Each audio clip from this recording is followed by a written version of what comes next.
कहाँ गई कथा, कहाँ गई कथा? अरे कहिए, कहाँ थे हम लोग? नहीं, कथा कहाँ गई कथा?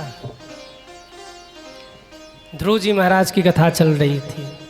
ध्रुव जी पर भगवान ने कृपा की, उनके वंश में आगे चल करके वेनादि की कथा आई, राजा पृथु की कथा आई, पुरंजनोपाख्यान की कथा आई, प्रियव्रत आग्नेय महाराज, नाभि महाराज, ऋषभ भगवान की कथा आई, जिनके 100 पुत्र हुए, जिनमें भरत जी महाराज थे, श्रेष्ठ बड़े ज्येष्ठ पुत्र थे। उनके 3 जन्मों की कथा आई और तीसरे जन्म में कहते हैं उन्होंने रहुगढ़ का सत्संग करा करके उद्धार किया। ऐसे जड़ भरत जी की कथा आई है। बोलिए जड़ भरत जी महाराज की जय हो।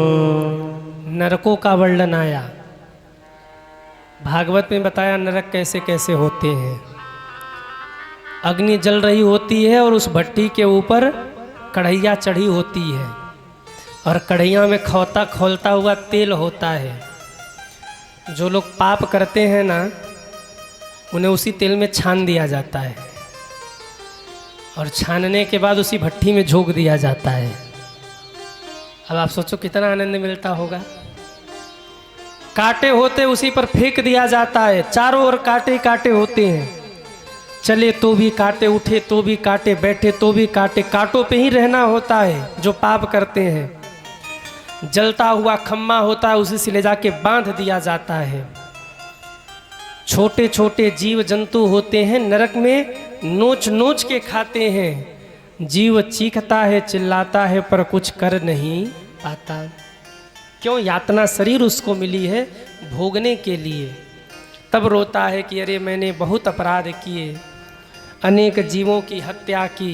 हाँ, जो लोग जीवों की हत्या कर करके खाते हैं ना, वो सब वहाँ इंतज़ार करते, आ जाओ बेटा, तुम्हारी आँख निकाल निकाल के हम खाएंगे। आँख निकाल नोच नोच के खाते हैं वो जीव। और वो चीखता है, चिल्लाता है, कुछ नहीं कर पाता। जो जीव पाप करता है उसे नरक जाना होता है। तो नरक जाने से कैसे बचा जा सके? तो एकमात्र साधन है भगवान के नाम का जप करना। जो भगवान का नाम जपता रहता है वो नरक नहीं जाता। अब इसका मतलब ये नहीं है कि महाराज भगवान का नाम ले लेके पाप करो। किसी को गोली मार दो और को राम राम राम राम राम राम राम राम राम राम राम राम। भगवान कहेंगे ओए महाराज जी, इसने स्पेशल वाला पाप किया, इसको स्पेशल नरक में भेजो और थोड़ी सी व्यवस्था बढ़िया कर देना इनके लिए। जाने अनजाने में पाप करो, भगवान का नाम ले लो तो पाप मिट जाएगा। पर जानबूझ के पाप करो और फिर भगवान का नाम लो तो पाप मिटने वाला नहीं है। जाने अनजाने में, जैसे आप कहीं जा रहे हैं, पैर के नीचे चींटी दब के मर जाए, कोई जीव जंतु पैर के नीचे अनजाने में दब के मर जाए, ये अनजाने में पाप हुआ है, ये मिट जाएगा भगवान का नाम लेने से। छोटे छोटे जीव जंतु आप घर में झाड़ू लगा रहे, मर गए झाड़ू के नीचे आकर, ये पाप भगवान मिटा देंगे। पर जानबूझ के किसी को मार रहे हैं तो ये पाप अकाट्य है, इसका फल भोगना ही पड़ेगा। चाहे आज भोगो, चाहे 100 साल बाद भोगो। हाँ, अगर प्रारब्ध जटिल है और भजन भी आपने भयंकर कर लिया, मतलब एकदम से सब कुछ छोड़ के प्रभु की सानिध्य ही ले ली और दिन रात इतना नाम जप किया कि आपका पुण्य बढ़ गया, तो हो सकता है कि उसका प्रभाव थोड़ा कम हो जाए। गला काट के फांसी पे चढ़ा के नरक में सजा मिलने वाली हो तो हो सकता है एक छोटी सी सुई चुभा के छोड़ दिया जाए, पर उतना तो होगा ही। किसी को फांसी पे चढ़ना है तो हो सकता है गिरे, थोड़ी सी चोट लग जाए, पर उतना होगा। अगर भजन बढ़ गया, भजन का बल बढ़ गया, भक्ति का प्रभाव बढ़ गया, तो हो सकता है कि थोड़ा कम हो जाए, पर मिलेगा जरूर। इसलिए पाप करने से बहुत सोच समझ के पाप किया करिए आप लोग। आप लोग पाप करते हैं कि नहीं? अरे हाँ या ना? देखो कितने ईमानदार हैं, सब कह रहे हाँ पाप तो करते ही महाराज। पर चिंता मत करो, अगर पाप करते हैं ये भी पता लग गया और फिर पाप नहीं किया, प्रायश्चित कर लिया, भगवान का नाम ले लिया, तो भगवान बड़े दयालु हैं, सारे पापों को क्षमा कर देते हैं। नाम जप से पापों से मुक्ति हो सकती है। राजा परीक्षित ने कहा किसी की मुक्ति हुई है, तो अजामिल की कथा सुना दी। अजामिल जो महापापी था पर बेटे का नाम नारायण रखा, और अंत समय में जब यमराज के दूत उसे लेने आए तो चिल्लाकर बोला, बेटा नारायण मुझे बचाओ। बेटे नारायण ने तो नहीं सुना, पर वैकुंठ में बैठे नारायण भगवान ने सुन लिया, बचाने आ गए, दूतों को भेज दिया। भगवान के पार्षदों ने आकर बचा लिया और लेकर के गए अजामिल को भगवान के धाम। अजामिल ने उस दिन नाम की महिमा समझी कि मैंने अनजाने में बेटे नारायण को पुकारा तो नारायण भगवान के पार्षद आ गए, और अगर भाव से भगवान को पुकार लिया होता तो स्वयं ठाकुर जी ही बचाने आ गए होते। वृत्तासुर की कथा आई, इसके बाद प्रहलाद जी की कथा आई। प्रहलाद जी भगवान के बहुत बड़े भक्त थे, पर प्रहलाद जी जितने बड़े भक्त थे उनके पिता हिरण्यकश्यपु उतने ही बड़े पापी थे। अच्छा, भगवान भी बड़े गजब की रचना करते हैं। बिजली के तार में एक प्लस होता है, एक माइनस होता है, और दोनों को टच करा दिया जाए तो क्या होगा? कहिए, ब्लास्ट हो जाएगा। और ज़्यादा ही थोड़ा कठोर तार है तो ट्रांसफार्मर ही उड़ जाएगा। भगवान ने प्लस माइनस एक ही घर में भेज दिया। प्रहलाद जी प्लस पॉइंट थे, भक्ति करते थे, और हिरण्यकश्यपु पिता होकर माइनस पॉइंट था। आजकल भी ऐसा देखने को मिलता है, एक ही घर में प्लस और माइनस दोनों होते हैं। एक बहुत बड़ा भगवत भक्त होता है, एक बहुत बड़ा पातकी होता है। कई बार देखने को मिलता है पत्नी भक्ता होती है, पति भक्त नहीं होते। कई बार पति भक्त होते हैं, पत्नी भक्त नहीं होती। तो ये सब तो साफ भगवान की लीला है। भगवान भी मनमौजी हैं, बैठे बैठे कठपुतली का खेल बस ऊपर से खेलते रहते हैं और हम आप नाचते रहते हैं। सब ही नचावत राम गुसाई। एक बच्चों का खेल आता है, आपने देखा होगा, नीला पीला लाल हरा सब रंग उसमें होता है, छोटी छोटी गोटियां होती हैं। और बच्चों के दिमाग को तेज करने के लिए बच्चों को कहा जाता है इसे सम पे ले आओ। अब बच्चे उसी में अरुझे रहते हैं सुबह से शाम तक, इसको सम पे लाना है, सम पे लाना है। बस भगवान का खेला यही है। वैकुंठ में बैठे बैठे करेंगे क्या? बोले आंख बंद करके इसी में अरुझे रहते हैं। रंग मिलाना है, रंग बिगाड़ना है, आज जोड़ी मिलानी है, जोड़ी बिगाड़नी है, किसी को बनाना है, किसी को बर्बाद करना है। यही सब भगवान करते रहते हैं, भगवान की लीला है। हिरण्यकश्यपु ने बार बार समझाया पर प्रहलाद जी माने नहीं। अंत में मारने का प्लान बनाया। हिरण्यकश्यपु ने कहा प्रहलाद को पहाड़ से फेंक दो नीचे। सैनिकों ने ले जा करके फेंका।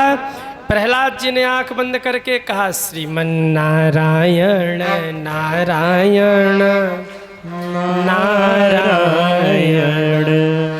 प्रहलाद जी ऊपर से नीचे आ रहे थे और कहते भगवान अपनी भुजाओं को फैला करके नीचे से ऊपर आ रहे थे। भुजाओं में बिठा लिया भगवान ने प्रहलाद जी को और ले जा करके महलों में छोड़ दिया। हाथी से कुचलवा कर मरवाना चाहा, हाथी प्रणाम करके चला गया। काले काले सर्पों से भरे घर में कोठरी में बंद कर दिया प्रहलाद जी को। पर प्रहलाद जी ने जब सांपों की ओर देखा तो ऐसा लगा काले काले सांपों में मेरे काले काले कृष्ण हो। महाराज सांपों ने भी कुछ नहीं किया। क्या हो गया भाई? आप लोग उथल पुथल क्यों कर रहे हैं? कुछ है क्या नीचे? ठाकुर जी हैं क्या? अरे राम राम, आज कई कई ठाकुर जी घूम रहे हैं। हमको तो डर लग रहा कि असली वाले कैंसिल न कर दे। बोले हम नहीं जाएंगे वहाँ, कई घूम रहे, हम भी मिक्सर हो जाएंगे उसी में। देखो वहाँ घूम रहे हैं श्रीमान जी। बोले कृष्ण कन्हैया लाल की जय हो। जय हो जय हो। बिठा लो उनको। अरे भाई किसके लाला अपने पास बिठाओ। मैया तेने का ठानी मन में, लाला को छोड़ दई बन में।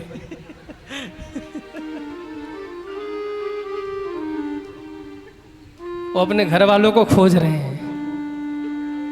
बोले कृष्ण कन्हैया लाल की जय हो। सब कथा पर ध्यान दीजिए। बार बार प्रहलाद जी को मरवाना चाहा पर प्रहलाद जी मरे नहीं। और जब हिरण्यकश्यपु एक दिन चिंता में बैठा था, उसी समय बुआ जी आ गई। ध्यान से सुनिए कौन आ गई। ये बुआ जी लोगों की एंट्री मेन टाइम पे होती है। आ गई बुआ जी। बोले भैया टेंशन फ्री हो जाओ, हम हैं ना। क्या करोगी। हमको आशीर्वाद मिला है, जिसको भी गोद में लेकर बैठ जाऊं, अग्नि लगा दिया जाए, वो जल के भस्म हो जाएगा। पर ये जो चदरियाँ हमने ओढ़ रखी है, इसके प्रभाव से मैं नहीं जलने वाली। कहा ये तो बहुत अच्छा है बहन। चिता जला करके बुआ जी गोद में लेकर बैठी। अग्नि प्रज्वलित हुई। प्रहलाद जी ने कहा श्रीमन नारायण नारायण नारायण श्रीमन नारायण नारायण नारायण श्रीमन नारायण नारायण नारायण श्रीमन नारायण नारायण नारायण। जैसे ही नारायण नारायण कहा, हवा का झोंका आया है। बुआ जी के ऊपर से चदरिया उड़ गई, जाकर प्रहलाद जी से लिपट गई। बुआ जी जल करके राख हो गई और प्रहलाद जी मुस्कुराते हुए बाहर आ गए। बोलिए प्रहलाद जी महाराज की जय हो। धू धू करके होलिका बुआ जल गई और प्रहलाद जी बच गए। सज्जनों, प्रहलाद जी के जितने भक्त थे सब प्रसन्न हो गए। एक दूसरे को रंग गुलाल लगाया और तब से ही होली का त्यौहार मनाया जाता है। होली पे एक दूसरे को रंग गुलाल लगाते हैं कि नहीं। अरे बोलो ना। कुछ लोग होते हैं जो एक दूसरे को उठा के कीचड़ में पटकते हैं, एक दूसरे का कपड़ा फाड़ते हैं। ये लोग कहाँ से आए सुनिए। जब प्रहलाद जी बच गए तो वहाँ दो टीम के लोग थे। एक प्रहलाद जी की पार्टी के, एक हिरण्यकश्यपु के पार्टी के। प्रहलाद जी के पार्टी के जितने थे सब एक दूसरे को रंग गुलाल लगाने लगे और हिरण्यकश्यपु के पार्टी के जितने थे सब एक दूसरे को कीचड़ में पटकने लगे। और तब से ये परंपरा चली आई कि जो प्रहलाद जी के पार्टी के होते वो एक दूसरे को रंग लगाते हैं और जो हिरण्यकश्यपु के पार्टी के होते वो एक दूसरे को, अरे बोलो ना, हाँ, कीचड़ में पटकते हैं। अब की बार होली आवे ना तो आप देख लेना, जो एक दूसरे को रंग गुलाल लगा रहा समझ लेना कि प्रहलाद की पार्टी का है, और जो एक दूसरे को कीचड़ में पटक रहा समझ लेना वही किसकी पार्टी का है, हिरण्यकश्यपु के पार्टी का है। महाराज प्रहलाद जी बच गए। अंत में कहता तेरा भगवान है कहाँ। प्रहलाद जी कहते पिताजी इस धरती के कड़ कड़ में मेरे प्रभु समाये हुए हैं, हर जगह मेरे प्रभु ही तो हैं। हिरण्यकश्यपु कहता है क्या इस खम्मे में भी तेरा भगवान है। कहा पिताजी कड़कड़ में है तो खम्मे में भी है। हिरण्यकश्यपु कहता अगर इस खम्मे में भी तेरा भगवान है तो इस खम्मे पर मैं प्रहार कर रहा हूं, अगर बचा सकता है तो बचा ले तू अपने भगवान को। इतना कह के हिरण्यकश्यपु ने गदा उठाया और जो मारा खम्मे के ऊपर, प्रहार करते ही खम्मा फटा है, नरसिंह भगवान प्रकट हो गए। बोलिए नरसिंह भगवान की जय हो। नरसिंह भगवान की जय हो। नरसिंह भगवान प्रकट हुए और कहते नरसिंह भगवान ने एक मुक्का मारा, हिरण्यकशिपु धम्म से धरती पर जाकर गिरा है। गोद में उठाया, हिरण्यकशिपु को ले जाकर के उसकी देहली पर बैठ गए। हिरण्यकशिपु कहता आ गए नारायण, पर मार नहीं पाओगे। क्यों? मुझे वरदान मिला है, न आकाश में मरूंगा न पाताल में मरूंगा।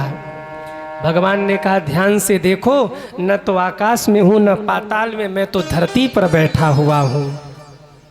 कहा फिर भी नहीं मार पाओगे। क्यों? मुझे आशीर्वाद मिला है, न नर से मरूंगा न पशु से मरूंगा। भगवान ने कहा इसीलिए तो तेरे लिए नरसिंह बन करके आया हूं, न नर हूं न पशु हूं। कहता है फिर भी नहीं मार पाओगे। क्यों? मुझे वरदान मिला है, न अस्त्र से मरूंगा न शस्त्र से मरूंगा। भगवान ने कहा मैं नाखूनों से मारूंगा तुझे।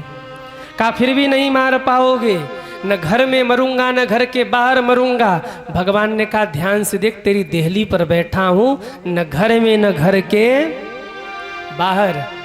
कहता फिर भी नहीं मार पाओगे। क्यों? मुझे वरदान है, न दिन में मरूंगा न रात में। भगवान ने कहा मूर्ख, ध्यान से देखो, न दिन है न रात है, ये संध्या का समय है। कहा फिर भी नहीं मार सकते। क्यों?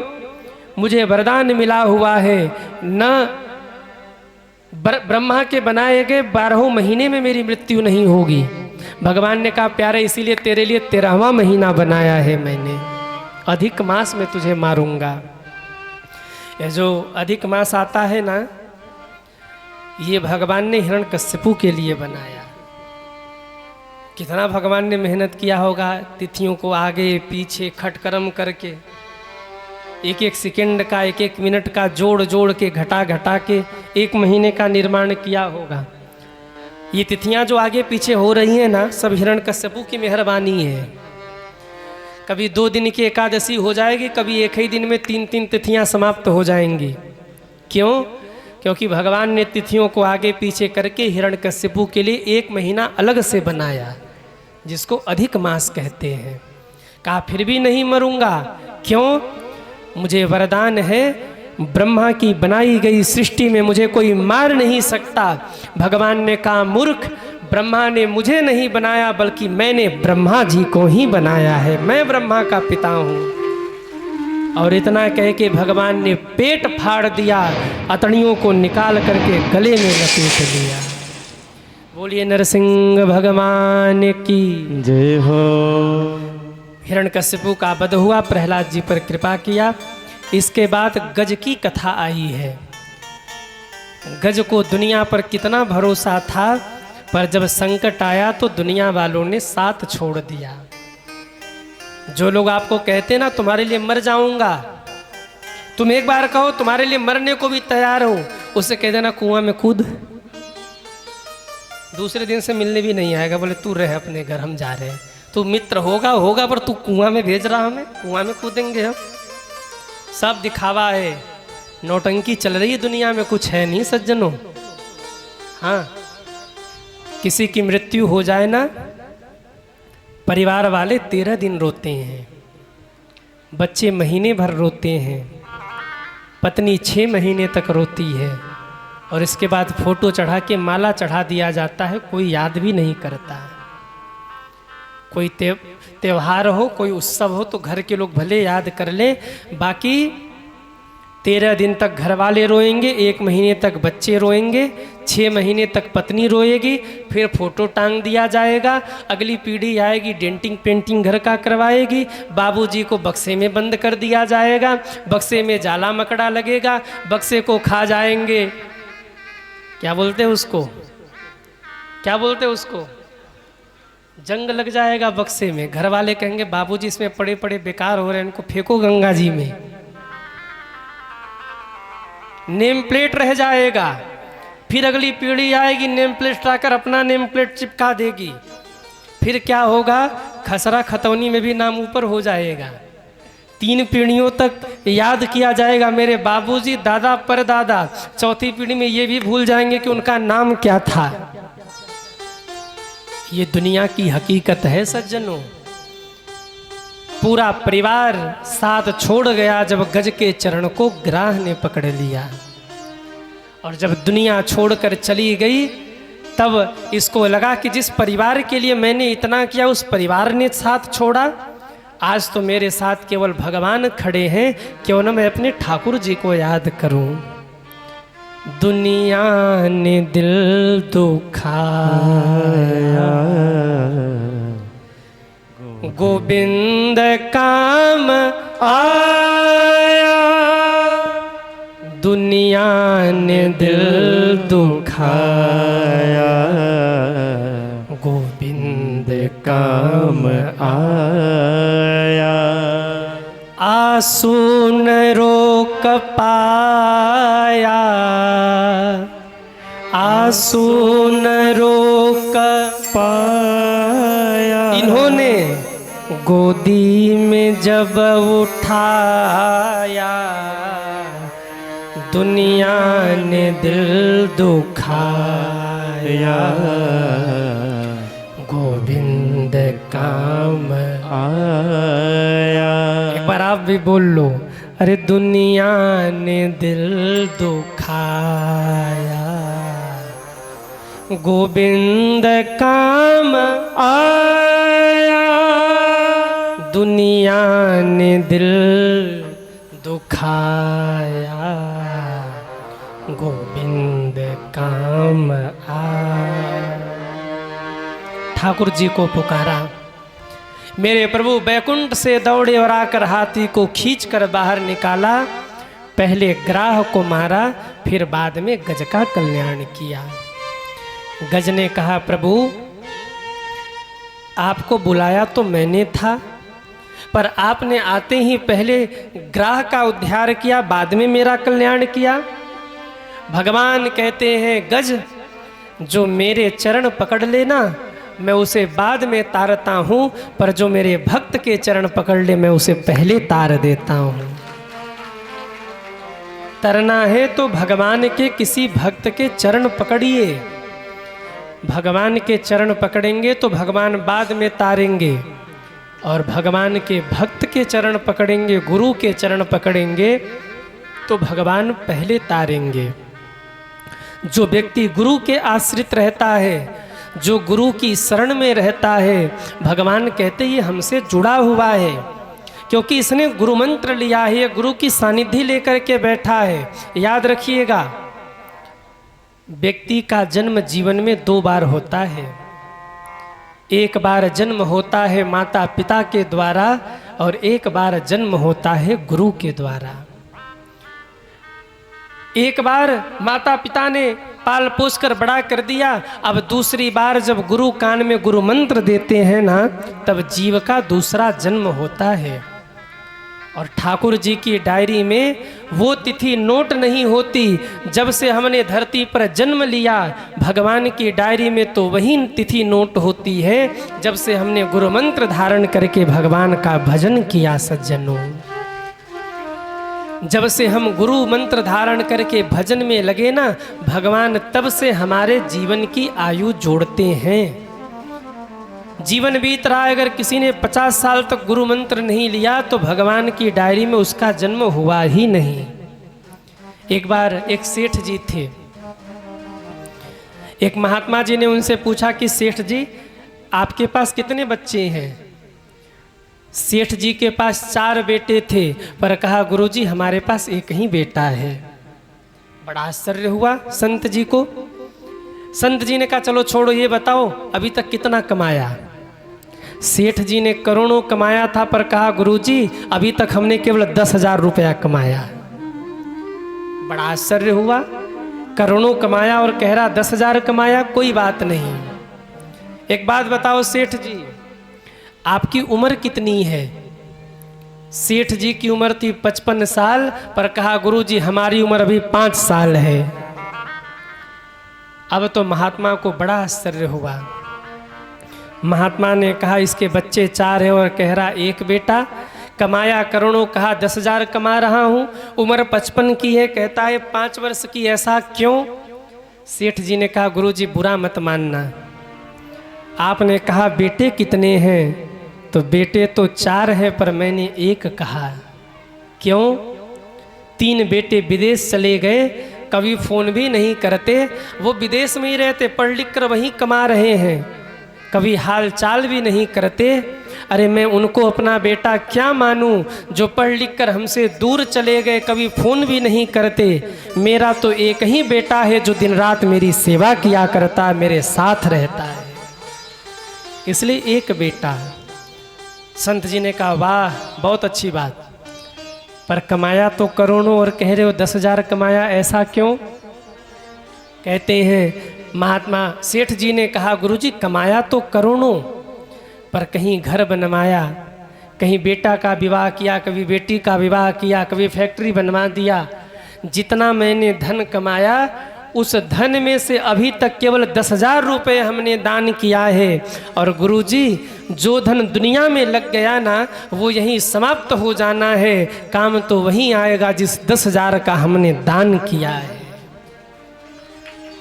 बोले बहुत अच्छी बात, पर उम्र तो 55 की है और कह रहे हो 5 वर्ष के हैं हम, ऐसा क्यों? सेठ जी ने कहा गुरुजी उम्र तो 55 की है पर 50 वर्ष तो हमारा संसार में ही बीत गया। कभी बेटे को पढ़ाया, कभी बिटिया को पढ़ाया, कभी बिटिया का विवाह, कभी दुकान, कभी मकान, मेरा 50 वर्ष उसी में बीत गया। 5 वर्ष पहले मैंने गुरु जी से मंत्र लेकर भजन करना शुरू किया, मेरे जीवन का 50 वर्ष व्यर्थ चला गया जो मेरा दुनिया में समाप्त हुआ। काम तो वही 5 वर्ष आएगा जब से मैंने गुरु मंत्र लेकर भगवान का भजन शुरू किया। जब तक जीवन में गुरु नहीं तब तक जीवन शुरू नहीं। अगर जीवन में हमने गुरु नहीं धारण किया तो जीवन व्यर्थ जा रहा है। जैसे आप बैंक में पैसा जमा करवाने जाइए, खाता न हो तो पैसा जमा होगा क्या? अरे हाँ या ना? मैनेजर साहब कहेंगे पहले खाता खुलवाओ तब पैसा जमा होगा। हम भजन कर रहे, सत्कर्म कर रहे, कहाँ जा रहा पता नहीं। जब गुरु मंत्र लेते हैं तो भगवान की डायरी में हमारे नाम का खाता खुल जाता है। जितना भजन धर्म सत्कर्म करते हैं जाकर उसी डायरी में जमा हो जाता है, उसी खाते में जमा हो जाता है। इसीलिए कहा गया जब तक जीवन में गुरु नहीं तब तक जीवन, मॉनिटर उठाओ भैया, जब तक जीवन में गुरु नहीं तब तक जीवन शुरू नहीं। इसलिए समय रहते किसी सच्चे संत की सानिध्य लेकर भजन करिए, जीवन का कोई भरोसा नहीं है। जितना आप नाम जप कर लेंगे, जितना आप भक्ति कर लेंगे वही सार्थक है, बाकी सब निरर्थक है। गज के ऊपर भगवान ने कृपा की और इसके बाद फिर समुद्र मंथन की कथा आई है सज्जनों। देवताओं और दैत्यों ने मिलकर समुद्र मंथन किया जिसमें 14 रत्न निकला। जब अमृत निकला तो देवताओं और दैत्यों में छीना झपटी होने लगा। अच्छा आप सच बताना, अमृत किसी को मिले तो छोड़ेगा वो? कहिए। आप लोग कथा सुन रहे हो और कोई बाहर से आके कह रहे बाहर अमृत बट रहा है, कितने लोग बैठेंगे कथा में? हाथ उठाओ, कितने लोग बैठेंगे कथा में? सब झूठ बोल रहे। कोई आके कह दे बाहर अमृत बट रहा तो कहेंगे महाराज आप रुको थोड़ा, हम अभी आते हैं 2 मिनट में। अगर एक बूंद भी मिल गया ना तो हमारा उद्धार हो जाएगा, हम तो अमर हो जाएंगे, जरा 2 मिनट रुक जाओ। सब भागेंगे अमृत पीने। अमृत के लिए छीना झपटी हुआ, भगवान मोहिनी बन गए, अमृत लेकर देवताओं को पिला दिया, मदिरा दैत्यों को पिला दिया। देवताओं और दैत्यों में युद्ध हुआ, दैत्य मारे गए। शुक्राचार्य जी ने दैत्यों को जीवन दान दिया है जिसमें राजा बलि भी थे। राजा बलि ने जब जीवन पाया पुनः तो हाथ जोड़ करके गुरु जी से पूछा, गुरुदेव सबकी काट मेरे पास है पर इस विष्णु की कोई काट नहीं है मेरे पास, कोई उपाय है इसको हराने का? गुरुदेव ने कहा 3 काम करो, यज्ञ करो, संत ब्राह्मण की सेवा करो और गौ माता की सेवा करो। यदि यज्ञ की कृपा मिल गई, गौ माता की कृपा मिल गई, ब्राह्मण की कृपा मिल गई, संत कृपा कर दिए तो विष्णु भी तुम्हारा कुछ नहीं बिगाड़ पाएंगे। अब तो यज्ञ आरंभ हो गया, यज्ञ हो रहा है, ब्राह्मणों को खूब महाराज भोजन पवाया जा रहा है, खूब भंडारा चल रहा है और खूब दान दक्षिणा चल रहा है, संतों को ब्राह्मणों को खूब सेवा हो रही है। देखो ब्राह्मण पंडित जी को अगर प्रसन्न करना हो ना तो बढ़िया भोजन बना के पवाइए उन्हें। क्यों?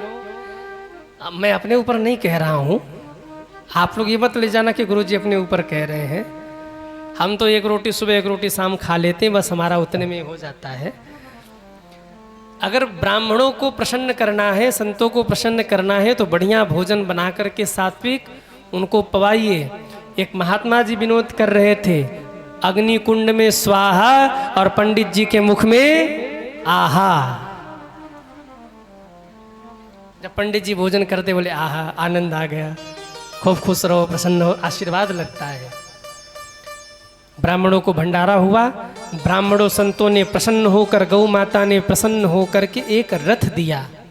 कहा राजन जब तक इस रथ पे बैठे रहोगे कोई तुम्हें पराजित नहीं कर पाएगा। उसी रथ पर बैठकर राजा बलि स्वर्ग में पहुंचे, देवताओं को पराजित किया, देवता मारे मारे फिरने लगे। देवताओं की माता मैया अदिति ने कहते हैं कश्यप जी के कहने पर एक व्रत किया, पयो व्रत, जिस व्रत के प्रभाव से राजा बलि का सर्वस्व छीनने के लिए वामन भगवान का प्रागट्य हो गया। बोलिए वामन भगवान की जय हो। वामन भगवान प्रकट हुए और प्रकट होकर के चले हैं राजा बलि का सर्वस्व छीनने। आइए वामन भगवान का जरा हम लोग दर्शन कर लें। अरे वामन वेश बनाए के चलियो है छलिया छलने को। वामन वेश बनाए के चलो है ये तो छलिया छलने को। वामन वेश बनाए के चलियो है छलिया छलने को। वामन वेश बनाए के चलो सब गाइए छलिया छलने को। छलिया छलने को, छलिया छलने को, छलिया छलने को, छलिया छलने को, छलिया छलने को, छलिया छलने को, छलिया छलने को, छलिया छलने को। बावन जय हो, अरे बावन जय हो। बावन बेस बना के चलो है हरि बोल। छलिया छलने को। वामन वेश बनाए के चलो है देखो छलिया छलने को। दोनों हाथ ऊपर करके तालियां बजाते हुए हरि बोल। श्री राधे।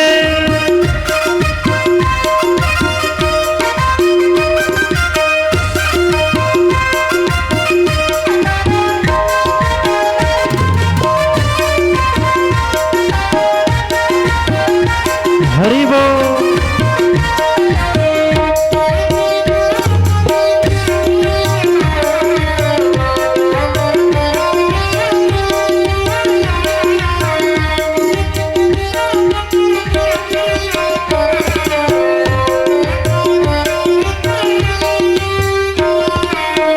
हाथ कमंडल कर मृग छाला। हाथ कमंडल कर में माला। हाथ कमंडल कर में माला। हाथ कमंडल कर में माला। पहन लई तन पे मृग छाला। पहन लई तन पे मृग छाला। आसन जय हो, आसन जय हो। आसन बगल दबाई के चलो है छलिया छलने को। आसन बगल दबाई के चलो है छलिया छलने को। वामन वेश बनाई के चलो है छलिया छलने को। बामन वेश बनाए के चलो है छलिया छलने को। छलिया छलने को। छलिया छलने को।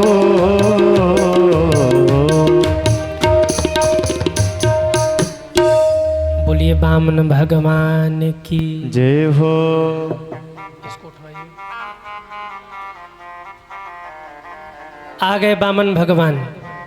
राजा बलि ने स्वागत किया, आइए आइए महात्मन, कौन है आप, कहाँ से आए हैं, और आपको देख करके ऐसा लग रहा है कि हम अपना सर्वस्व आपको दान कर दे। भगवान ने कहा धैर्य रखो, सर्वस्व ही लेने आए हैं, थोड़ा सा इंतजार करो, कहीं हड़बड़ में गड़बड़ न हो जाए, थोड़ा रुक जाओ। राजा बलि कहते महाराज आप हैं कौन। भगवान ने कहा मेरी छोड़ो, आप बताओ, आप ही राजा बलि है ना। बोले आपको कैसे पता। भगवान बोले अरे मुझसे क्या छुपा है, हाँ आप राजा बलि, आपके पिता विरोचन, उनके पिता प्रहलाद, उनके पिता हिरण्यकश्यपु, महाराज 10 पीढ़ियों का नाम गिना दिया। कोई बाबा जी आए और आकर के आपका भूत भविष्य वर्तमान सब बता दे। क्यों भाई हो, आते ही बता दे कहाँ कहाँ जमीन की रजिस्ट्री करवाई है, किसको किसको ठग के आए हो, कौन कौन तुम्हारे मित्र हैं। क्यों माता हूँ, आते ही कोई महात्मा जी बता दे किससे किससे झगड़ती हो, किससे किससे लड़ती हो, सास बहू का झगड़ा कब कब होता है। हाँ देवरानी जेठानी की बनती नहीं, घर का सारा माहौल ही बता दे, भाव जग जाएगा, अरे बाबा पहुँचे हुए हैं। राजा बलि तो चरणों में गिर पड़े, गुरुदेव आप बड़े पहुँचे हुए महात्मा लगते हैं। बोले देखो पहुँचा हुआ तो नहीं हूँ, सब भजन का प्रभाव है, वैसे राजन मैंने तुम्हारे बारे में सुना बहुत है। तो गुरुदेव सुना है तो अहो भाग्य हमारे हैं जो आप मेरे द्वार पधारे हैं, मांगिए ना, मैं आपकी क्या सेवा करूं। बार बार कहा मांगिए मांगिए मांगिए। भगवान ने कहा देखो मैं किसी से कुछ लेता नहीं हूं। राजा बलि ने कहा अब आनंद आएगा। क्यों। भगवान कहते आप किसी से लेते नहीं हैं, राजा बलि कहते आप किसी से लेते नहीं हैं तो मैं भी बिना दिए किसी को वापस भेजता नहीं हूं। आज तक मेरे द्वार से कोई खाली हाथ नहीं गया, आपको भी नहीं जाने दूंगा, आपको मांगना ही पड़ेगा। भगवान ने कहा देखो ज़्यादा मांगूंगा तो मेरा व्रत भंग होगा और नहीं मांगूंगा तो तुम्हें पीड़ा होगी, इसलिए ज़्यादा नहीं। पदानी त्रिणी दैत्येन्द्रम सम्मितानी पदा मम, 3 पैर भूमि का दान कर दो। राजा बलि ठाका लगा के हंसे, वाह वाह वाह वाह महाराज क्या गजब की बात कह रहे, देखने में बामन बुद्धि भी बामन। 3 पैर भूमि में, इसको उठाइए थोड़ा सा, 3 पैर भूमि में महाराज आपका एक आसन भी नहीं बिछेगा। क्या करेंगे 3 पैर भूमि लेकर के, अरे कुछ ज़्यादा मांग लीजिए, 100-200 गांव मांगिए, 2-4 प्रदेश मांग लीजिए, हम सब तीनों लोगों के स्वामी हैं, इस समय मालिक हैं हम। भगवान मुस्कुराए, चिंता मत करो, तो भी पता लग जाएगा, तुम 3 पैर भूमि तो दो पहले। कहा 3 पैर भूमि महाराज, अरे हमें लज्जा आ रही है देते हुए, आप बढ़ के मांगो। भगवान ने कहा राजन अगर देना हो तो दो, नहीं मैं चला। अरे दौड़ के चरण पकड़े, गुरुजी ऐसा मत करो, ले लो अच्छा 3 पैर भूमि। भगवान ने कहा ऐसे नहीं लूंगा, संकल्प करिए। राजा बलि ठाका लगाकर हंसे, 3 पैर भूमि के लिए संकल्प। महाराज काहे को हमारी बदनामी करा रहे हैं, क्या सोच रहे हम दे के ले लेंगे, संकल्प करवा रहे। भगवान ने कहा बिना संकल्प के हम 1 भी रुपया नहीं लेंगे, आप 3 पैर भूमि देना चाहते संकल्प करिए। पीछे खड़े शुक्राचार्य जी सोच रहे कि ये बामन संकल्प के पीछे कहाँ पड़ा है। आंख बंद करके देखा तो बामन नहीं, 53 नहीं, वहां सीधे नारायण भगवान खड़े थे। खींचकर हाथ ले गए पीछे, बोले बामन 53 नहीं, सीधे 55 है, ये भगवान है, सर्वस्व लूट लेंगे, कह दो हमारी तुम्हारी कोई बात नहीं हुई। राजा बलि भावुक हो गए, कहा गुरुदेव अगर भगवान है तभी तो खेलने में मजा आएगा। क्यों। जब इतिहास लिखा जाएगा तो मेरा भी नाम इतिहास के पन्नों में अमर हो जाएगा कि एक दिन जगत को देने वाला परमात्मा हाथ फैला करके खड़ा था और राजा बलि उसे त्रैलोक का दान कर रहे थे। लुट जाने दीजिए, इस लुटने में आनंद है। कहा रे तेरा सर्वस्व छीन लेंगे, बोले लुट जाने दो प्रभु, क्या तकलीफ है, भगवान आ ही गए तो लूट लेने दो, नाम हो जाएगा मेरा। और ऐसा सौभाग्य किसको मिलता है। आए, बोले महाराज मैं संकल्प करता हूँ। कमंडलू उठाया, शुक्राचार्य जी ने सोचा चेला तो लूट गया, कमंडलू में आंख लगा के बैठ गए शुक्राचार्य जी, पानी ही नहीं निकलने देंगे। कमंडलू के टोटी में आंख लगा के बैठ गए, बार बार जल निकाल रहे, राजा बलि जल निकल ही नहीं रहा। अरे क्या हो गया महाराज। राजा बलि कहते प्रभु ऐसा लगता है कि इसमें जंग लग गया। भगवान ने कहा कौन सा जंग लगा है हमको पता है, ले आओ, ऐसे जंग हम छुड़ाना जानते हैं। भगवान ने लिया कमंडलू, एक सीका लेके जहां निशाना लगा के मारा, शुक्राचार्य बाबा की एक आंख फूट गई। चिल्लाते हुए भागे, अरे चिल्लाते ने मरवाए दियो, तेरा सत्यानाश हो जाए। संकल्प लिया 3 पैर भूमि के दान का। भगवान ने बामन से विराट रूप बनाया। एक पैर भगवान ने ऊपर उठाया, भू भुव स्व मह जन तप सत्य लोक नाप लिया। एक पैर भगवान ने नीचे गड़ाया, अतल बितल सुतल तलातल महातल रसातल पाताल नाप लिया। और अब कहते हैं राजन अब बताइए तीसरा पैर कहाँ रखूं, क्योंकि 14 भुवन है, 7 ऊपर 7 नीचे, ऊपर भू भुव स्व मह जन तप सत्य लोक नाप लिया, नीचे के अतल बितल सुतल तलातल रसातल महातल पाताल नाप लिया। बोले अब जगह ही नहीं बचा, नरक जाओगे कि तीसरा पैर दान, तीसरे पैर भूमि का दान करोगे, हमें संकल्प पूरा करोगे। बाहरे राजा बलि आंख में आंसू लेकर कहते प्रभु अभी मेरी संपत्ति को आपने नापा है, संपत्ति के मालिक को नहीं नापा है। संपत्ति का मालिक आपके सामने खड़ा है, 2 पैर में आपने मेरी संपत्ति नापी है, 2 पैर में आपने मेरी संपत्ति नापी है, तीसरा पैर मेरे सिर पर रख करके मेरा कल्याण कर दीजिए, मेरा उद्धार कर दीजिए प्रभु। तीसरा पैर मेरे सिर पे रखिए, मेरी भी तो मुक्ति हो जाए। भगवान तीसरा पैर उठा करके राजा बलि के सिर पर रखते हैं। भाव में एक झटका मारा, राजा बलि धरती में धंस गए, अतल बितल पार करके सुतल लोक पहुंच गए। भगवान ने कहा बस अब वहीं पड़े रहिए, सुतल लोक के राजा आज से आप हो गए महाराज। अरे देवता भी तरसते हैं सुतल लोक में जाने के लिए, और मैं तुम्हें सुतल लोक का राजा बनाता हूँ। पर राजन कुछ और चाहिए तो मांग लो। राजा बलि ने कहा भगवान आ ही गए तो जरा इनको परेशान करते हैं। राजा बलि ने कहा प्रभु जब भी घर के बाहर निकलूं आप दिखो, जब भी घर के भीतर जाऊं आप दिखो। भगवान ने कहा क्या मतलब, अपना गेटमैन बनाना चाहते हो हमको? अरे हमको क्या पता तुम कब घर के बाहर निकलोगे, कब बाहर जाओगे, कब भीतर जाओगे। अब तुम्हारे गेट पे खड़ा रहूँगा तब तो पता लगेगा। राजा बलि ने कहा प्रभु वो सब हम नहीं जानते, पर जब भी अपने कमरे से बाहर निकले आप दिखने चाहिए, और जब भी बाहर भीतर जाएं तब आप दिखने चाहिए, आपका दर्शन होना चाहिए मुझे। अब भगवान बेचारे फंस गए, बोले आया था तुम्हें ठगने, तुम्हें तो हमें ही ठग लिया, तुम्हें हमें ठग लिया उल्टे। भगवान चले गए सुतल लोक। महाराज इधर लक्ष्मी जी परेशान है, और परेशानी का एक ही इलाज है जिनका नाम है देवर्षि नारद।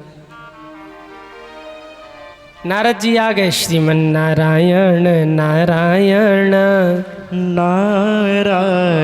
माता जी प्रणाम। माता जी ने कहा ये आगे काम बनाएगा। 2 लड्डू का भोग लगाया, कहा नारद जी लड्डू खाओ। नारद जी ने कहा अरे लड्डू क्यों खिला रही हो माता जी, बढ़िया बढ़िया रसमलाई मालपुआ गुलाब जामुन, हाँ बढ़िया बढ़िया मिष्ठान मेवा पकवान खिलाओ, लड्डू से काम चला रही आप। माता जी ने कहा किस खुशी में? आहा, नारद जी कहते आपके पति देवता ने नौकरी कर ली है। लक्ष्मी माँ ने कहा बस बस नारद, पॉइंट की बात बोला, यही तो मैं भी सुनना चाह रही थी। नौकरी कहाँ पे? बोले राजा बलि के यहाँ गेटमैन की नौकरी कर रहे। और महाराज माता जी बुरा न मानना, 15-20 हज़ार की तो सैलरी मिली रही होगी, जरा खर्चा करो, ब्राह्मण देवता आए हैं, बढ़िया मालपुआ खिलाओ, बढ़िया मेवा पकवान। माता लक्ष्मी ने कहा यहाँ हमारे प्राण निकल रहे, तुमको मेवा पकवान चाहिए? लेकिन मन में गुस्सा थोड़ा दबा के बाहर से बोली, भैया नारद तू ही है जो भगवान को वापस दिलवाएगा हमें, बता भगवान कहाँ है? नारद जी ने कहा माता जी वो देखिए हाथ में डंडा लेके राजा बलि के द्वार पर खड़े हैं। बोले हमें नहीं दिख रहे। नारद जी ने कहा ऐसे नहीं दिखेंगे, इसके लिए आपको भी कुछ करना पड़ेगा। माता जी ने कहा क्या करे? नारद जी कहते आपके पति देवता राजा बलि के यहाँ जाके बन गए द्वारपाल, आप राजा बलि के यहाँ जा करके बन जाओ रसोइया, भोजन बनाते रहना और खिड़की से झांक झांक के प्रभु का दर्शन करते रहना।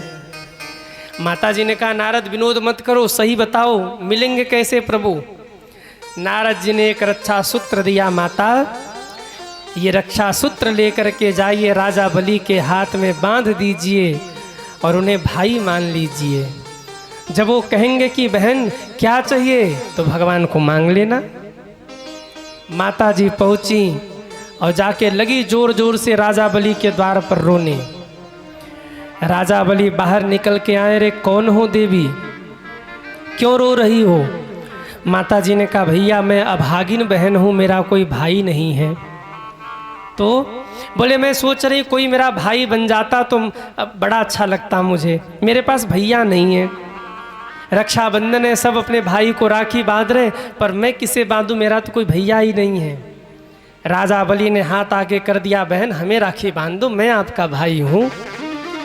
माता जी ने रक्षा सूत्र बांधा और जब रक्षा सूत्र बांधा राजा बलि बोले बहन बताओ तुम्हें क्या चाहिए? माता लक्ष्मी बोली वैसे तो सब कुछ मेरे पास है, मुझे कुछ नहीं चाहिए, परंतु ये जो आपका द्वारपाल है ना ये मुझे बड़ा प्यारा लग रहा है, जो आपका गेटमैन है ना यही मुझे दे दो, द्वारपाल मुझे दे दो।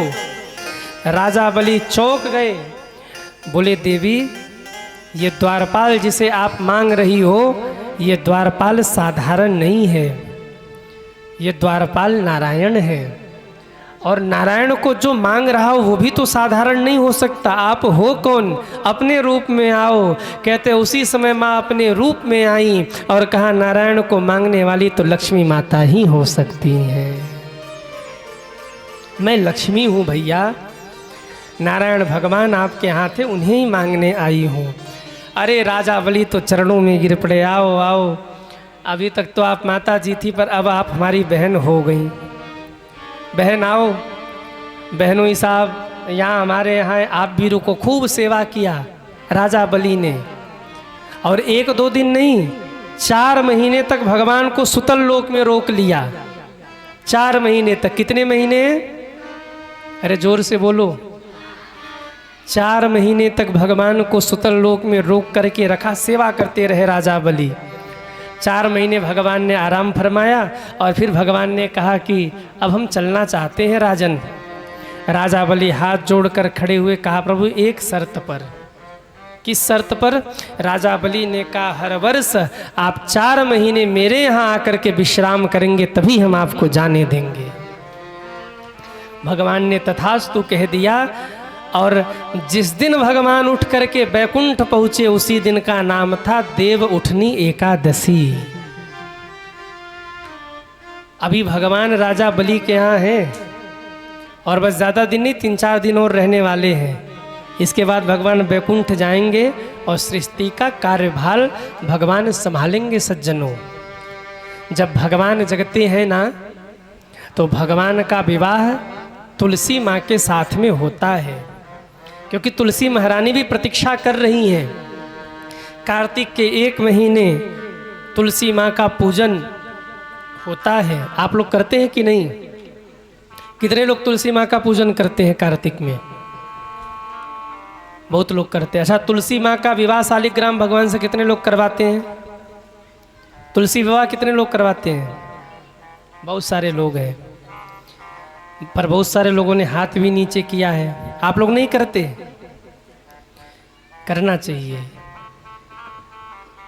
4 महीने भगवान विश्राम करते हैं, देव उठनी को भगवान उठते हैं, देवताओं के यहाँ उत्सव होता है, भगवान का विवाह तुलसी महारानी के साथ में होता है। कार्तिक माह में तुलसी माँ का विवाह भगवान के साथ संपन्न किया जाता है और इसकी बड़ी महिमा है। और ऐसा माना जाता है कि जो भक्त विधि विधान के साथ तुलसी माँ का विवाह शालिग्राम भगवान के साथ में करवाते हैं, उनको बेटी के कन्यादान करने का फल प्राप्त हो जाता है। अरे जोर से बजा दो, ताली बजानी ही है तो। जो तुलसी माँ का विवाह भगवान शालिग्राम से करवाते हैं कार्तिक के महीने में, उनको कन्यादान का फल प्राप्त होता है। और शास्त्र कहते हैं कि धीरे धीरे उनके जीवन के सारे दुख मिटते जाते हैं, क्योंकि देव उठनी को भगवान उठे हैं और फिर भगवान का विवाह होता है। पर इस बार तुलसी माँ के विवाह को भी लेकर एक संशय बना हुआ है कि तुलसी माँ का विवाह महोत्सव हम किस दिन मनाएं। एकादशी भी 2 दिन की है ना, 1 नवंबर और 2 नवंबर। तो अब संशय ये है कि तुलसी माँ का विवाह शालिग्राम भगवान से कब करवाएं। तो ध्यान से सुनिएगा, मैंने आपसे निवेदन किया था कि 2 तारीख को एकादशी का व्रत आपको रखना है, क्योंकि उदया तिथि में एकादशी का स्पर्श 2 नवंबर को हो रहा है और इसके बाद 2 ही घंटे बाद फिर द्वादशी का आरंभ हो रहा है और दिन भर द्वादशी रहने वाली है। तो मेरे भाई बहन, एकादशी के बाद तुलसी का विवाह भगवान शालिग्राम से होता है, तो व्रत भी आप लोगों को 2 नवंबर को रहना है। एकादशी का व्रत भी आप लोगों को 2 नवंबर को रहना है और तुलसी माँ का विवाह शालिग्राम भगवान के साथ भी 2 नवंबर को ही होगा। संशय कहाँ है? 2 नवंबर को रविवार है और रविवार को तुलसी पत्ता नहीं तोड़ना चाहिए, निषेध किया गया है। तो अब ये संशय बन रहा कि गुरुजी, हमसे कोई पूछ रहा था कि 2 नवंबर को तो हम तुलसी का पूजन करें, तो तुलसी तो नहीं तोड़ना चाहिए। अरे तोड़ना नहीं चाहिए, पूजन करना चाहिए। आप चुन नहीं सकते पर पूजन कर सकते हैं, जल दे सकते हैं।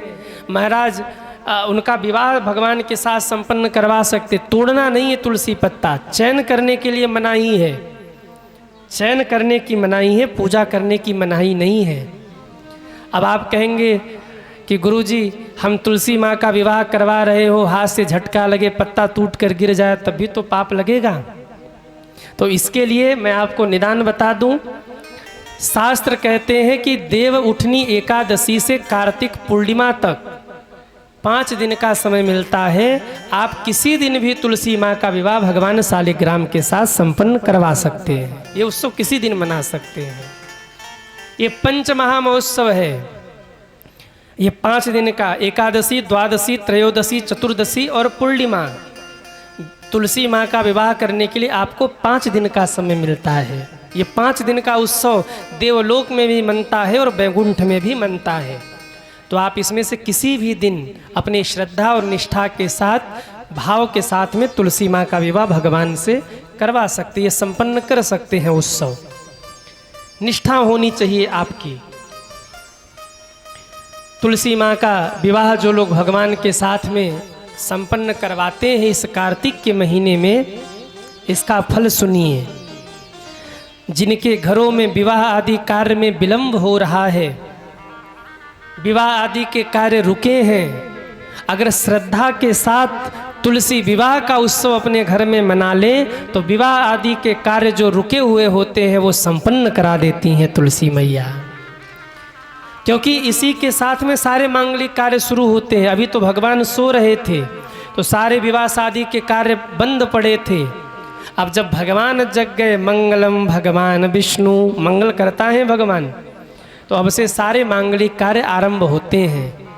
तो जो भी घर में विवाह आदि के कार्य रुके हैं तुलसी माँ की कृपा से पूर्ण हो जाते हैं।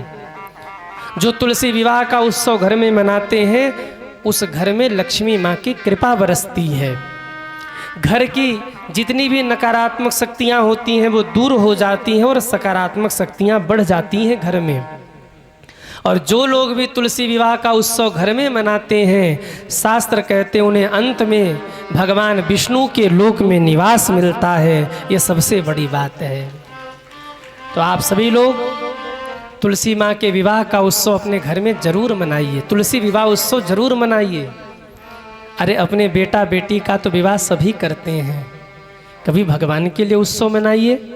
स्त्री हो या पुरुष हो, बालक हो या वृद्ध हो, कोई भी ये उत्सव मना सकता है। कोई भी ये तुलसी माँ का विवाह शालिग्राम से आप बैठ के संपन्न पूजन करके संपन्न करा सकते हैं। अगर कन्याएं भगवान का विवाह तुलसी माँ के साथ संपन्न कराएं और भक्ति के साथ में पूजन करें तो शास्त्र ऐसी आज्ञा करते हैं कि उनके विवाह आदि में जो समस्याएं आ रही उसका समाधान होता है और उन्हें अच्छे घर वर की प्राप्ति होती है। अगर सुहागिन माताएं तुलसी माँ के विवाह का उत्सव मनाएं और तुलसी माँ का विवाह शालिग्राम भगवान से करवा दें और व्रत रहे पूजन करें तो शास्त्र कहते हैं वो अखंड सौभाग्यवती होने का वरदान प्राप्त करती हैं और उनके घर में खुशहाली आती है, चारों ओर आनंद रहता है, घर के विवाद कम होते हैं। नव दंपति जिनका अभी विवाह हुआ है, अगर पति पत्नी एक साथ मिल करके तुलसी माँ का विवाह उत्सव मनाएं और व्रत रखें तो महाराज उत्तम संतति की प्राप्ति होती है और वो जीवन में सफलता की ओर आगे बढ़ते हैं। लक्ष्मी माँ की कृपा घर के ऊपर होती है, परिवार में प्रेम बना रहता है, सुख समृद्धि आती है घर में। अब कई माताएं कहती कि गुरुजी हमारे पति तो परदेश में रहते हैं, बाहर रहते हैं, वो आ नहीं सकते तो क्या करें। जिन माताओं के पति बाहर रहते वो अकेले भी तुलसी माँ का विवाह उत्सव संपन्न कर सकती हैं। इसमें कोई रोक टोक नहीं, आपको इसमें कोई भी संशय नहीं करना है, बस श्रद्धा होनी चाहिए और भक्ति से आप तुलसी माँ का विवाह संपन्न करिए। अब जो अभी तक नहीं करते करना चाहे मैं उनको तरीका भी बता देता हूँ। कितने लोगों के घर में तुलसी मैया हैं, हाथ उठाओ। वाह, बड़े भगत हैं आप लोग। वैसे आजकल तुलसी मैया को घर में जगह नहीं देते लोग। आजकल एक पौधा आया है मनी प्लांट। हाँ, हाय रे अंग्रेजी, चाची की जगह आंट ने ले ली, तुलसी की जगह मनी प्लांट ने ले ली। लोग घरों में मनी प्लांट लगाते, तुलसी नहीं लगाते। आपके घर में तुलसी माँ है, तुलसी विवाह के दिन आप सभी लोग तुलसी माँ को आंगन में विराजमान कराइए, बालकनी हो वहाँ विराजमान कराइए, या पूजन कक्ष में भी आप विराजमान करा सकते हैं। विराजमान करा करके उनका पूजन करिए, रंगोली बनाइए और विवाह के लिए छोटा सा मंडप तैयार करिए। मंडप तैयार करके उसको आप सजाइए विधिवत। जैसे विवाह में मंडप सस्ता है, आप उसको बढ़िया से सजा लीजिए और ये मान के करिएगा कि हमारे किसी घर के सदस्य का विवाह हो रहा है, क्योंकि तुलसी महारानी वो हैं जो आपके घर में आने वाली आपत्ति और विपत्ति को रोकती हैं। तुलसी माता और गौ माता ये दो हैं जो आपके घर में आने वाली विपत्ति को रोक देती हैं। जब भी आपके घर में कोई विपत्ति आने वाली हो ना, तुलसी माता और गौ माता पहले खड़ी होती, हमसे लड़ ले फिर मेरे परिवार में पहुंचना। गौ माता साधारण नहीं है। कभी गौ माता को दुलार करके देखना, गौ माता के नेत्र को देख के लगेगा उनके नेत्रों से वात्सल्य बरस रहा है। कोई बच्चा बहुत प्रेम से गौ माता की सेवा करता हो, आप गौ माता के सामने बच्चे को डांटना, गौ माता का चेहरा देख के आपको लगेगा कि उसको पीड़ा हो रही है। गौ माता घर के सदस्य की तरह होती हैं। एक बार यमराज भी आवे और जिनके द्वार पर गैया मैया बधी हो ना, गैया मैया मुड़ के पूछती कहाँ जा रहे हो, तुलसी मैया मुड़ के पूछती कहाँ जा रहे हो, और जब फाइल दिखाएं कि इनका समय आ गया है, अकाल नहीं लेके जा रहे हैं, समय आ गया है, तब प्रवेश मिलता है। और वो भी यमराज के दूतों को नहीं, भगवान के पार्षदों को। बोले अब इनको ससम्मान से ले जाइए। ये महिमा है गौ माता और तुलसी माता की। जिनके घर में तुलसी है तुलसी अगर लहलहा रही है घर में तो समझ लीजिए कि आपके ऊपर भगवान की कृपा बरस रही है। संत जन कहते हैं जिस भूमि पर बिना किसी प्रयोजन के ही तुलसी का बिलवा उग आए, तुलसी का पौधा उग आए और तुलसी मैया हरी भरी रहे, वो भूमि कैसी भी हो ये मान लेना चाहिए कि ये परम पवित्र और पावन भूमि है। सज्जनों, काशी जी में जो हनुमान जी का मंदिर बन रहा ना, आज तक बाहर से लाकर तुलसी माँ को लगाया नहीं गया है, पर आप आएंगे तो इतनी तुलसी मैया स्वयं से हरी भरी हैं और कोई सेवा नहीं है। अन्य पौधों की तो सेवा भी हो जाती है, सारे पेड़ पौधे वहाँ लगे हुए हैं, लेकिन तुलसी मैया की कोई विशेष सेवा नहीं है। माली भैया कटाई छटाई कर देते हैं और उतने में ही वो लहलहा रही हैं। लग रहा है कि इस भूमि पर भगवान की कृपा बरस रही है। तो सुंदर मंडप आप बनाइए और कहते हैं गंगा जल से आप छिड़क करके उन्हें स्नान करा दीजिए। एक आसन पे शालिग्राम भगवान को बगल में विराजमान करा दीजिए। श्रृंगार की सामग्रियां तुलसी माँ को अर्पित करिए आप, और ठाकुर जी को एक नारियल, सुपारी और कुछ दक्षिणा लेकर के आप इस भाव से भेंट करिए मानो आप टीका कर रहे हो, उन्हें टीका दे रहे हो। विवाह में होता है ना, एक उत्सव मनाया जाता है, इस भाव से आप समर्पित करिए। और इसके बाद चंदन रोड़ी से तिलक आदि करिए, फूल इत्यादि समर्पित करिए, और भोग में जो मिष्ठान आदि आप समर्पित करना चाहते हैं वो करिए। गन्ने की भी बड़ी महिमा है, गन्ना चढ़ाया जाता है, गन्ना समर्पित करिए। पंचामृत से भोग लगाइए, सिंघाड़े आदि से समर्पित करके उनका पूजन करिए, धूप दीप जलाइए। और सब कुछ करने के बाद महाराज फेरा भी करवाइए तुलसी माँ का, शालिग्राम भगवान का, विवाह के गीत गाइए और ऐसे उत्सव मनाइए जैसे घर में आप विवाह में उत्सव मनाते हैं। मंगलमय ढंग से फेरा करवा करके कुछ मंत्र यदि आपको आते हो, मंगलम भगवान विष्णु मंगलम गरुड़ध्वज, और कुछ नहीं आता हो तो तुलसी महारानी नमो नमः, हरि की पटरानी नमो नमः, तुलसी महारानी नमो नमः, हरि की पटरानी नमो नमः। मेरे बड़े भाग्य हमारे माई तुलसा, मेरे बड़े सब गाइए, हमारी माई तुलसा, मेरे बड़े भाग्य हमारे माई तुलसा, मेरे बड़े भाग्य हमारे माई तुलसा, हमारे माई तुलसा, हमारे माई तुलसा, हमारे माई तुलसा। भजन बड़ा विस्तार से है पर पूरा नहीं सुनाएंगे क्योंकि समय बहुत लगेगा। जब यमराज जी लेने आवे, बीच में टांग अड़ावे माई तुलसा। कहाँ जा रहे हो? ये तुलसी मैया पूछती हैं, मेरे बड़े भाग्य हमारे माई तुलसा। तुलसी माँ की महिमा क्या है? जब कोई मरने वाला हो तो घर वाले कहते तुलसी पत्र और गंगा जल इसे पिलाओ। क्यों? तुलसी मैया वहाँ तक जाती हैं। जब यमराज जी लिपि खोले तो साची साची बात बतावे माई तुलसा। मेरे बड़े भाग्य हमारे माई तुलसा। तुलसी महारानी नमो नमः, हरि की पटरानी नमो नमः। बोलिए तुलसी मैया की जय हो। तो इसी देव उठनी एकादशी को भगवान जब उठ करके आते हैं तो भगवान का पूजन तुलसी माँ के साथ में होता है।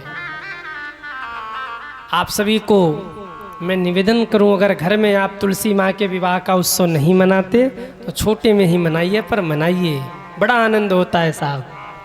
भगवान 4 महीने तक रहे राजा बलि के यहाँ, इसके बाद भगवान वापस लौटे।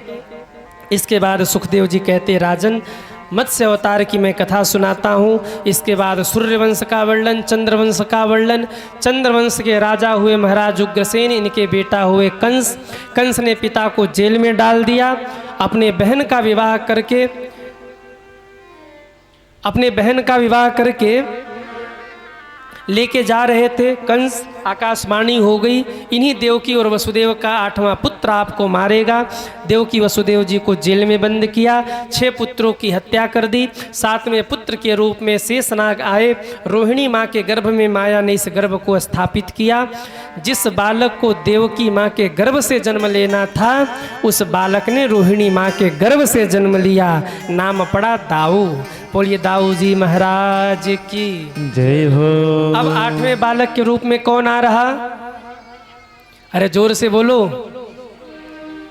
जिनके लिए आप लोग 3 घंटे से सज धज के बैठे हो, जिनकी प्रतीक्षा आप अभी तक कर रहे हो कि ठाकुर जी आएंगे, ठाकुर जी आएंगे, जिसके लिए हमारे चौधरी साहब ने इतने सारे घुम्बाड़े सजवाए कि भगवान आएंगे, स्वागत करना है, वो ठाकुर जी आने वाले हैं। बुद्ध युक्त अष्टमी की तिथि है, सभी सावधान हो जाओ और सीधे बैठ जाइए, भगवान आने वाले हैं। बुद्ध युक्त अष्टमी की तिथि है, भाद्र कृष्ण पक्ष है। उसी समय देवकी वसुदेव जी कारागार में बैठे हुए थे। एक प्रकाश पुंज प्रकट हुआ। देखते ही देखते वो प्रकाश पुंज बढ़ने लगा और आधी रात्रि के 12 बजे जैसे ही प्रकाश पुंज प्रकट हुआ, दोनों के नेत्र बंद हुए और 2 मिनट बाद नेत्र खोल कर देखा तो चतुर्भुज रूप में नारायण भगवान खड़े थे सामने। बोलिए नारायण भगवान की जय हो। नारायण भगवान प्रकट हुए, कहा मुझे गोकुल पहुंचाइए, वहाँ से कन्या को लेकर के आइए। और कहते हैं तब देवकी वसुदेव जी ने हाथ जोड़कर स्तुति की, भय प्रगट कृपाला दीन दयाला यशोमति के हितकारी। भय प्रगट कृपाला दीन अरे भगवान आगे ताली बजा के स्वागत करो। के हितकारी। हर सीत महतारी रूप निहारी मोहन मदन मुरारी। स्वागतम कृष्णा सुस्वागतम कृष्णा। स्वागतम कृष्णा सुस्वागतम कृष्णा। स्वागतम सुस्वागतम शरणागतम कृष्णा। स्वागतम सुस्वागतम शरणागतम कृष्णा। स्वागतम कृष्णा सुस्वागतम कृष्णा। स्वागतम कृष्णा सुस्वागतम कृष्णा। जरा उठाइए दोनों हाथों को, हरि बोल। श्री राधे।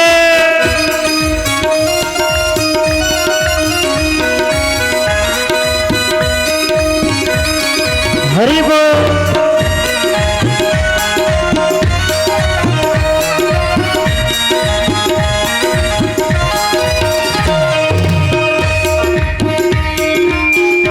जय जय।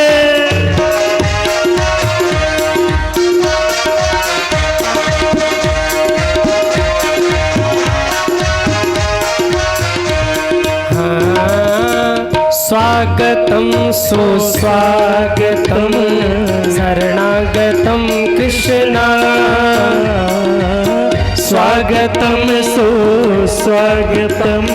बाबा लेके लाला को पहुंचे गोकुल, कन्या को लेकर के वापस आए।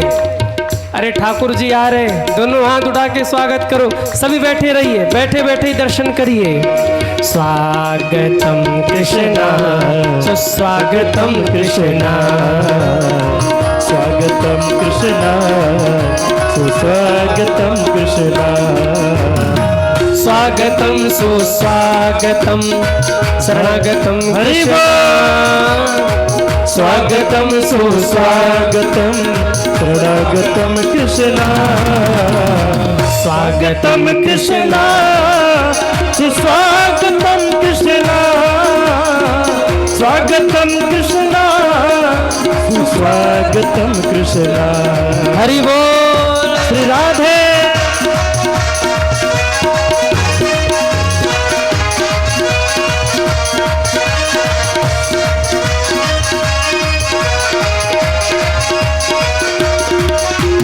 श्री राधे। अरे जरा जल्दी लेके आओ भाई ठाकुर जी को, कंस पीछे पड़ जाएगा विलंब करोगे तो। हरि बोल।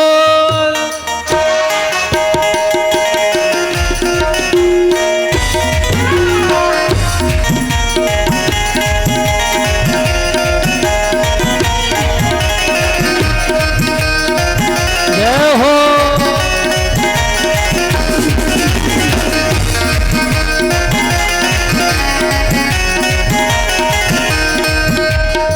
बोले कृष्ण कन्हैया लाल की जय हो। सभी बैठ जाइए। ठाकुर जी आ गए। अरे हाँ या ना, ठाकुर जी का दर्शन करना है, दीजिए ठाकुर जी को दीजिए।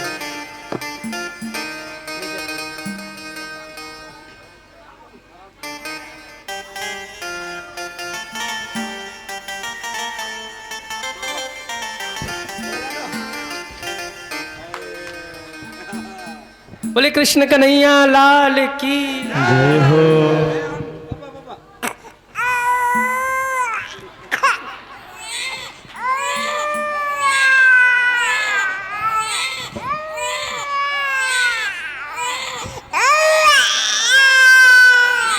बोले कृष्ण कन्हैया लाल की जय हो। ठाकुर जी रो रहे पर मुंह छिपा के रो रहे, कंस मामा न सुन ले।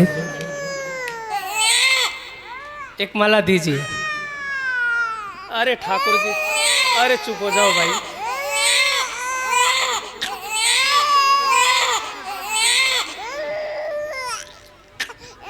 कुछ ज्यादा ही ठाकुर जी परेशान हो रहे हैं।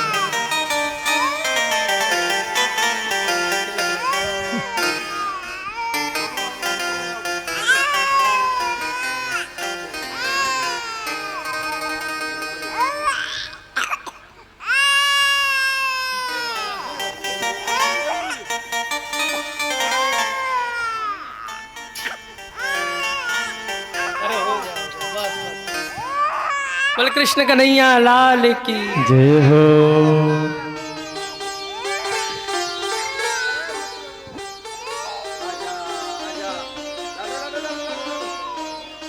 जैसे ही ठाकुर जी प्रकट हुए, नंद जी की बहन नंदा, और थोड़ा सा आप लोग सामने से जगह दे दीजिए, सब लोग दर्शन करें। थोड़ा सा ऐसे पीछे हो जाइए, पूरा यजमान परिवार पीछे हो जाए। नंदा और सुनंदा दौड़ी, नंद बाबा बधाई हो, बधाई हो। अरे जम के बोलो भाई, बधाई हो। कहे बात की बधाई? बोले लाला ने जन्म लिया है। अरे नंद बाबा उछल गए, गले की माला निकाल कर लगे लुटाने। सोहर गाने वाले सोहर गाने लगे। लाला जन्म ले घर में तो क्या गाते हैं, क्या गाते हैं? अरे जोर से बोलो। एक काम करिए, आप लोग थोड़ा सा पीछे हो जाइए, सबको दर्शन होता रहे। और एक कुर्सी लेके बिठा दीजिए बाबा को। सोहर कितने लोग सुनेंगे वो हाथ उठाएं। सोहर कितने लोग सुनेंगे? सोहर सुनेंगे तो न्यौछावर